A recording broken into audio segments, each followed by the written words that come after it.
ഇതാരാ? മഹാബലി. ആരാണ്?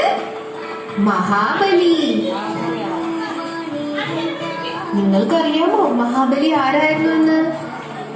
പണ്ട് പണ്ട് നമ്മുടെ നാട് ഭരിച്ചിരുന്ന അസുര രാജാവായിരുന്നു മഹാബലി. മഹാബലിയുടെ ഭരണകാലത്ത് നാടെങ്ങും സമ്പൽ സമൃദ്ധിയിലായിരുന്നു. അവിടെ കള്ളവും ചതിയും ഒന്നും ഉണ്ടായിരുന്നില്ല. എല്ലാവരും ഒരുപോലെ ആയിരുന്നു. മഹാബലിയുടെ ഭരണം ദേവന്മാർക്ക് പോലും അസൂയ ഉണ്ടാക്കി.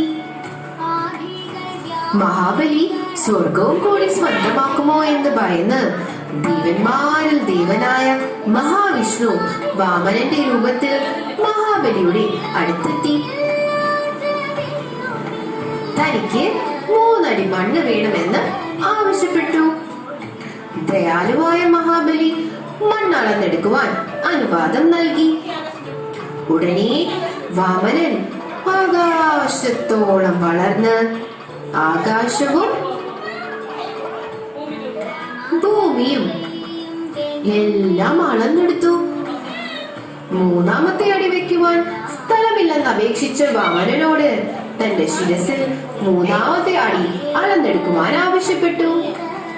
മഹാബലിയുടെ ധർമ്മിഷ്ഠതയിൽ സന്തോഷവാനായ വാമനൻ അദ്ദേഹത്തിന്റെ ആഗ്രഹമായ ചിങ്ങമാസത്തിലെ തിരുവോണ നാളിൽ തന്റെ പ്രജകളെ കാണുവാനുള്ള അനുവാദം നൽകിയ ശേഷം മഹാബലിയെ പാതാളത്തിലേക്ക് ചവിട്ടിക്കടത്തി. അങ്ങനെ നാം എല്ലാ വർഷവും തിരുവോണ നാളിൽ മഹാബലി നമ്മെ കാണുവാൻ വരുമെന്ന വിശ്വാസത്തോടെ ഓണം ആഘോഷിക്കുന്നു.